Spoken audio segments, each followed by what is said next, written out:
തൃശൂരിൽ സിനിമാ കഥയെ വെല്ലുന്ന മോഷണം.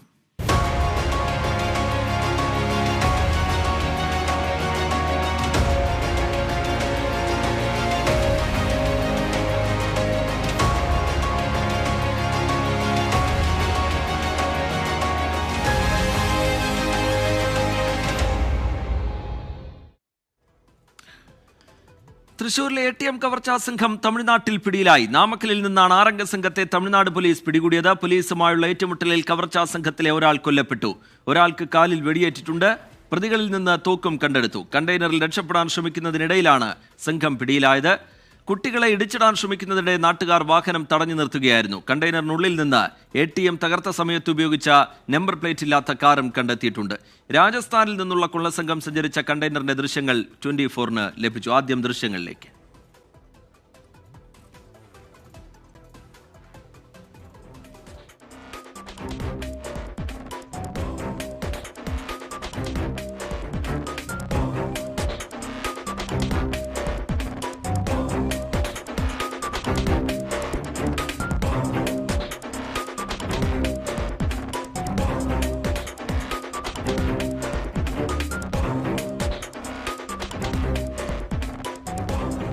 സൂരജ് സജി തൃശൂരിൽ നിന്നും മുഹമ്മദ് റഹീസ് ചെന്നൈയിൽ നിന്നും വിവരങ്ങളുമായി ചേരുന്നുണ്ട്. ആദ്യം സൂരജ് സജിയിലേക്ക്.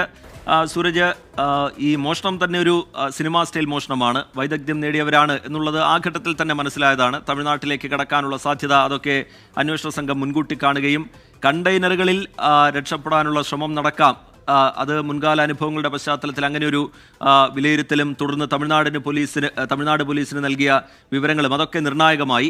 എന്താണ് അന്വേഷണ സംഘത്തിന് നിർണായകമായി മാറിയത്? എങ്ങനെയാണ് ഇവർ വലയിലാവുന്നത്? സൂര്യൻ, ഇന്ന് ഈ മോഷണം നടന്നത് മുതൽ തന്നെ പോലീസിന്റെ ഭാഗത്ത് നിന്ന് ദ്രുതഗതിയിലുള്ള ആക്ഷനാണ് ഉണ്ടായത്. സാധാരണ ഈ ATM കവർച്ചാ കേസുകളിൽ ഉണ്ടാകുന്ന വൈകൽ അത് ഇന്നുണ്ടായില്ല. ഈ മോഷണം നടന്ന ഉടനെ തന്നെ ഇത് സംബന്ധിച്ചുള്ള സന്ദേശം തൃശൂർ പോലീസിന് ലഭിച്ചിരുന്നു. അങ്ങനെ പോലീസിന്റെ കൺട്രോൾ റൂം വെഹിക്കിൾ ഇവിടെ എത്തുമ്പോൾ തന്നെ ഈ മോഷ്ടാക്കൾ ഇവിടെ നിന്ന് കടന്നു കളഞ്ഞിരുന്നു. പക്ഷെ അപ്പോഴും പോലീസിന് വിലയിരുത്തിയത് ഇത് പ്രാദേശികമായുള്ള കവർച്ചാ സംഘമല്ല ഇതിന് പിന്നിൽ എന്നുള്ളത് പോലീസ് കണ്ടെത്തിയിരുന്നു. കൃത്യമായ പ്ലാനിംഗ് ഉണ്ട്, പ്രൊഫഷണലിസമാണ് ഈ മോഷണത്തിൽ കണ്ടെത്തിയത്. അങ്ങനെയാണ് പോലീസ് ഈ തമിഴ്നാട് ഉൾപ്പെടെയുള്ള പ്രദേശങ്ങളിൽ ഒരു ജാഗ്രതാ നിർദ്ദേശം നൽകുന്നത്. ഇതിന്റെ ഭാഗമായി തമിഴ്നാട്ടിലെ 8 ജില്ലകളിൽ പോലീസ് അലർട്ട് ചെയ്തു. എല്ലാ പോലീസ് സ്റ്റേഷനുകളിലും കൃത്യമായ വാഹന പരിശോധന വേണം എന്നൊരു നിർദ്ദേശമായിരുന്നു നൽകിയത്.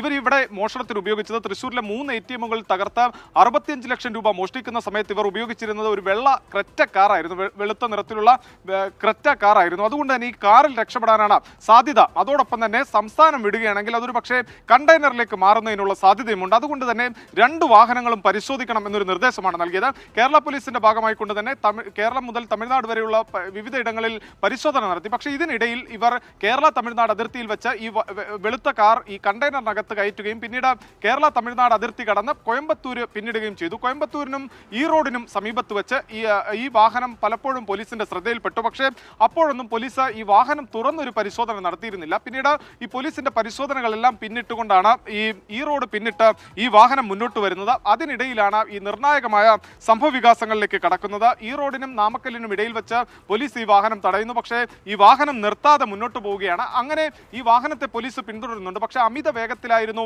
ഈ വാഹനം ഉണ്ടായിരുന്നത്. 9:25 കൂടി നാമക്കലിലെ പച്ചപ്പാളയം എന്ന് പറയുന്ന സ്ഥലത്ത് വെച്ച് ഈ വാഹനം 9:25 പച്ചപ്പാളയത്ത് എത്തുന്നു. അവിടെ 4 സ്കൂൾ കുട്ടികൾ റോഡരികിൽ ഉണ്ടായിരുന്നു. അവരെ ഇടിച്ചു തെറിപ്പിക്കാനുള്ള ഒരു ശ്രമം നടത്തുന്നു. 2 ബൈക്കുകൾ ഇടിച്ചു തെറിപ്പിക്കുന്നു. മറ്റു വാഹനങ്ങളിലെല്ലാം തന്നെ ഈ വാഹനം തട്ടി. ഇതോടുകൂടിയാണ് പ്രദേശത്തുണ്ടായിരുന്ന ആളുകൾ വലിയ രീതിയിൽ സംഘടിച്ച് ഈ വാഹനത്തെ പിന്തുടർന്നെത്തുകയാണ്. പക്ഷേ അമിത വേഗത്തിലാണ് ഈ വാഹനം പോയിരുന്നത്. നിർത്താൻ ആവശ്യപ്പെട്ടിട്ട് നിർത്തുന്നില്ല. പിന്നീട് ഈ കല്ലുപയോഗിച്ച് പലരും ഈ വാഹനം എറിഞ്ഞു എന്നുള്ളതാണ് പറയുന്നത്. മുൻവശത്തെ ഗ്ലാസിലേക്കടക്കം നിരന്തരം നാട്ടുകാർ കല്ലുകൾ വലിച്ചെറിഞ്ഞു. ഈ കല്ലെറിഞ്ഞ് വാഹനം ആക്രമിച്ചതോടുകൂടിയാണ് ഇവർ ഈ വാഹനം ഒതുക്കുന്നത്. പക്ഷേ ഈ വാഹനത്തിനകത്ത് ആയുധങ്ങൾ അടക്കമുണ്ടായിരുന്നു. അവർ അതുപയോഗിച്ച് നാട്ടുകാരെ നേരിടാൻ ശ്രമിച്ചു. ഇതോടുകൂടി ഈ പിന്തുടർന്നു വന്ന പോലീസുണ്ട്. അതോടൊപ്പം തന്നെ അവിടുത്തെ ഡെപ്യൂട്ടി പോലീസ് സൂപ്രണ്ടിനെ വിവരം അറിയിക്കുന്നു. അങ്ങനെ ഡെപ്യൂട്ടി പോലീസ് സൂപ്രണ്ട് അടക്കമുള്ള നേതൃത്വത്തിലുള്ള പോലീസ് സംഘം ഈ ലോറി വളയുകയാണ്. പക്ഷേ ലോറി വളയുമ്പോൾ ഇവർ ഈ തോക്ക് ചൂണ്ടി ഇവരെ ഭീഷണിപ്പെടുത്തി നിൽക്കുകയായിരുന്നു. ഇതോടുകൂടിയാണ് ഈ പോലീസും ഇവരും തമ്മിൽ ഒരു സംഘട്ടനത്തിലേക്ക് നീങ്ങുന്നു. അങ്ങനെയാണ് പോലീസ് സ്വയരക്ഷാർത്ഥം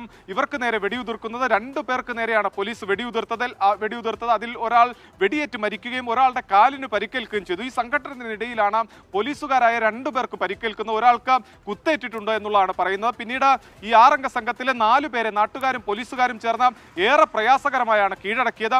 അപ്പോഴും ഇതൊരു കവർച്ചാ സംഘമാണെന്ന് പോലീസ്. സൂരജ് സജിയാണ് തൃശ്ശൂരിൽ നിന്ന് വിവരങ്ങൾ നൽകിക്കൊണ്ടിരിക്കുന്നത്. സൂരജ് തുടരണം. ഇപ്പോൾ ചെന്നൈയിൽ നിന്ന് മുഹമ്മദ് റയീസ് കൂടി നമുക്കൊപ്പം ചേരുന്നുണ്ട്. റയീസ്, അവിടെ ഈ നാമക്കലിലും ഒരു സിനിമാ സ്റ്റൈൽ ഏറ്റുമുട്ടലാണ് നടന്നത്. കേരള പോലീസ് കൈമാറിയ വിവരങ്ങളുടെ അടിസ്ഥാനത്തിൽ നേരത്തെ തന്നെ തമിഴ്നാട് പോലീസ് ജാഗ്രതയിലായിരുന്നു. അതുകൊണ്ട് കൃത്യമായ പരിശോധന നടന്നു. പിന്നീട് ഈ വാഹനങ്ങളെയൊക്കെ ഇടിച്ചു തെറിപ്പിച്ച് കണ്ടെയ്നർ പോകുന്നതും അവിടെയുള്ള നാട്ടുകാർ ഈ വിഷയത്തിൽ ഇടപെടുന്നതും പോലീസിനെ വിവരം അറിയിക്കുന്നതും പിന്നെ ഒരു ഏറ്റുമുട്ടലിലേക്ക് കാര്യങ്ങൾ പോകുന്നതുമൊക്കെ നമുക്ക് അത്രത്തോളം വലിയ ഞെട്ടലുണ്ടാക്കുന്ന തരത്തിലുള്ള വിവരങ്ങളാണ് പിന്നീട് പുറത്തു വന്നത്. ഇപ്പോൾ രാജസ്ഥാൻ സ്വദേശികളാണ് ഈ സംഘം എന്നുള്ള തരത്തിലുള്ള വിവരങ്ങൾ പുറത്തു വരുന്നുണ്ട്. കൂടുതൽ അന്വേഷണം ഉറപ്പായും ഈ സംഘത്തെക്കുറിച്ച് വേണ്ടിവരും. രാജ്യവ്യാപകമായ ഒരുപക്ഷെ ഇത്തരം കൃത്യങ്ങൾ ആസൂത്രണം ചെയ്യുന്ന സംഘമാണോ എന്നുള്ള കാര്യത്തിലൊക്കെ ഒരു നിഗമനത്തിലേക്ക് എത്തേണ്ടതുണ്ട്. അവരെ ചോദ്യം ചെയ്യാൻ കഴിയുന്ന സാഹചര്യമാണോ? ആ സംഘത്തിൽ നിന്നുള്ള ഒരാൾ കൊല്ലപ്പെട്ടിട്ടുണ്ട്, ഒരാൾക്ക് ഗുരുതരമായി പരിക്കേൽക്കുകയും ചെയ്തിട്ടുണ്ട്. പ്രതികൾ എവിടെയാണ് റയീസ്?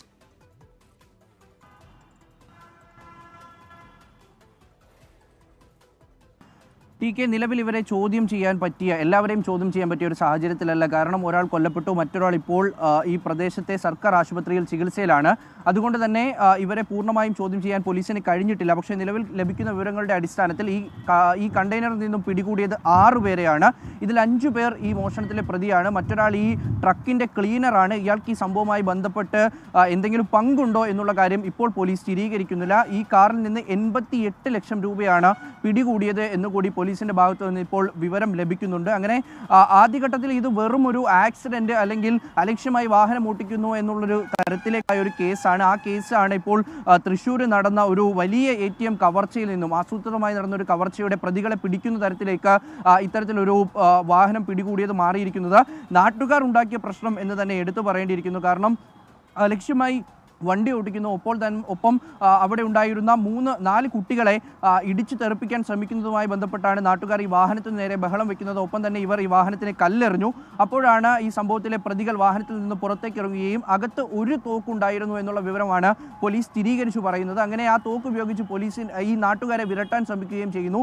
ശേഷം ഇവർ സമീപത്തെ പോലീസ് സ്റ്റേഷനിൽ വിവരം അറിയിക്കുന്നു. അങ്ങനെ ബൈക്കിലെത്തിയ പോലീസ് സംഘം എന്നുകൂടി ഇപ്പോൾ പോലീസ് പറഞ്ഞു വെക്കുന്നുണ്ട്. അവർ പറയുന്നതനുസരിച്ചാണെങ്കിൽ 30 ബൈക്കുകളിലായി പോലീസ് സംഘം ഈ ഒരു ടാങ്കർ ലോറി ഇതിനെ പിന്തുടർന്നു എന്നുള്ള കാര്യമാണ് ഇപ്പോൾ പറയുന്നത്. ഈ കണ്ടെയ്നറിനെ 30-ലധികം വരുന്ന ഒരു ബൈക്ക് സംഘം പിന്തുടർന്നു. അതിനുശേഷമാണ് ഇവരെ പിടികൂടുന്നത്. ഈ പിടികൂടുന്ന സമയത്ത് ഇവർ 2 പോലീസുകാരെ ഈ പന്നിപ്പാളയം പോലീസ് സ്റ്റേഷൻ എന്നാണ് ലഭിക്കുന്ന വിവരം. ഈ സ്റ്റേഷനിലുള്ള 2 പോലീസുകാരെ ആക്രമിക്കാൻ ശ്രമിക്കുന്നു. അവരിൽ ഒരാളെ കുത്തി പരിക്കേൽക്കുന്നു, മറ്റൊരാൾക്കും പരിക്കേൽക്കുന്നു. അങ്ങനെയാണ് പോലീസ് ഇവർക്ക് നേരെ വെടിയുതിർക്കുന്നത്. അതിൽ ഒരാളുടെ കാലിന് വെടിയേൽക്കുന്നു, പ്രതികളിൽ ഒരാളുടെ കാലിന് വെടിയേൽക്കുന്നു. മറ്റൊരാൾ ഓടി രക്ഷപ്പെടാൻ ശ്രമിക്കുമ്പോൾ അയാളെ വെടിവെച്ച് വീഴ്ത്തുന്നു. അയാൾ സംഭവ സ്ഥലത്ത് വെച്ച് തന്നെ മരിക്കുന്നു. അങ്ങനെ 5 പേർ ഇപ്പോൾ പോലീസ് കസ്റ്റഡിയിലായിരിക്കുന്നു. ഈ കേസുമായി ബന്ധപ്പെട്ട് തൃശ്ശൂർ പോലീസിനാണ് ഈ പ്രതികളെ കൈമാറേണ്ടിയിരിക്കുന്നത്.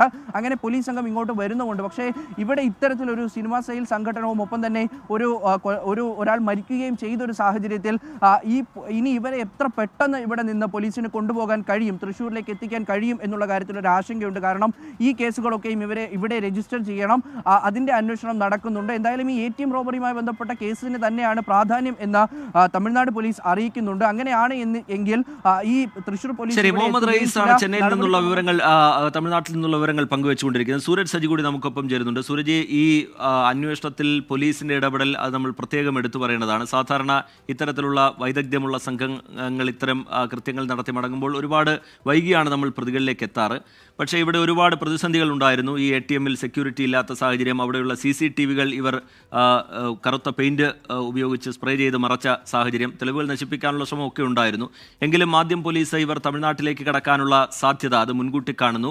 ഈ വാഹനം ഒളിപ്പിക്കാൻ ഒരുപക്ഷെ അത് കണ്ടെയ്നറിൽ കയറ്റി കൊണ്ടുപോകാനുള്ള സാധ്യതയുണ്ട് എന്നുള്ള വിലയിരുത്തലിലേക്കും പെട്ടെന്ന് തന്നെ എത്തുന്നു. അതിനെ തുടർന്ന് തമിഴ്നാട് പോലീസിന് അത്തരത്തിലുള്ള നിർദ്ദേശങ്ങൾ കൈമാറുന്നു. അങ്ങനെ പോലീസ് നീക്കങ്ങൾ അത് അതിനിർണായകമായി മാറി, അല്ലേ സുരേഷ്?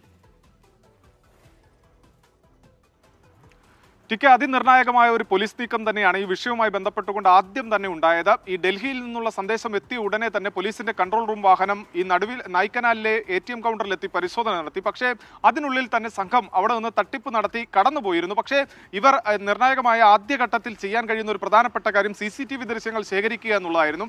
ആ CCTV ദൃശ്യങ്ങൾ പരിശോധിക്കുമ്പോൾ ഈ ക്യാമറകൾ ഈ സ്പ്രേ പെയിന്റ് ചെയ്ത ആ ക്യാമറകൾ കേടുവരുത്തിയ നിലയിലായിരുന്നു. എതിർവശത്തൊന്നും തന്നെ ഈ CCTV ക്യാമറകൾ ഉണ്ടായിരുന്നില്ല. അത്തരത്തിൽ CCTV ക്യാമറകളുടെ ശ്രദ്ധയിൽപ്പെടാത്ത ATM കൗണ്ടറുകളിലായിരുന്നു ഇവരുടെ തട്ടിപ്പ് നടത്തിയതെന്നുള്ളത് പോലീസിനെ ആദ്യഘട്ടത്തിൽ തന്നെ കുഴപ്പിച്ചിരുന്നു. പക്ഷേ തൃശൂർ സിറ്റി പോലീസ് കമ്മീഷണറുമായി നമ്മൾ നേരത്തെ തന്നെ അത് രാവിലെ തന്നെ സംസാരിച്ചതാണ്. ആദ്യ പ്രതികരണം അദ്ദേഹം 24-നോടായിരുന്നു നടത്തിയിരുന്നത്. അന്നേരം അദ്ദേഹം പറഞ്ഞ കാര്യം 2021 കണ്ണൂരിൽ ഇതുപോലൊരു സമാനമായ കുറ്റകൃത്യം നടന്നു. അന്ന് അവിടെ ജോലി ചെയ്തിരുന്ന ഉദ്യോഗസ്ഥനായിരുന്നു ഈ R ഇളങ്കോ. അന്ന് പോലീസിന് ഈ ഇൻഫർമേഷൻ ലഭിക്കുന്ന സമയത്ത് ഈ കവർച്ച നടന്നു എന്ന വിവരം ലഭിക്കുമ്പോഴേക്കും 5 മണിക്കൂർ പിന്നിട്ടിരുന്നു. അതോടുകൂടി തന്നെ ഈ സംഘം കണ്ടെയ്നർ ഉപയോഗിച്ചുകൊണ്ട് സംസ്ഥാനത്തിന് പുറത്തേക്ക് സംസ്ഥാനം വിട്ടുപോകുന്ന ഒരു സാഹചര്യം ഉണ്ടായിരുന്നു. അങ്ങനെ ഒരു മുൻപരിചയം അല്ലെങ്കിൽ മുൻപ് ഇതേ ഒരു സമാന കുറ്റകൃത്യം കേരള പോലീസിന് മുന്നിൽ ഒരു സ്റ്റഡി മെറ്റീരിയലായി നിലനിൽക്കുന്നു. അതുകൊണ്ട് തന്നെ പഴുതടച്ചുള്ള ഒരു പരിശോധന അത് മാത്രമാണ് ആദ്യഘട്ടത്തിൽ പോലീസിന് ചെയ്യാൻ കഴിയുക എന്ന് പോലീസിന് അറിയാം. അങ്ങനെയാണ് ഈ വാഹനം കണ്ടെത്തുന്നതിന് വേണ്ടി സംസ്ഥാനത്തിന് പുറത്ത് തമിഴ്നാട്ടിലെ 8 ജില്ലകളിൽ ഉൾപ്പെടെ ജാഗ്രതാ നിർദ്ദേശം നൽകിയത്. അങ്ങനെ നടത്തിയ പരിശോധനയിൽ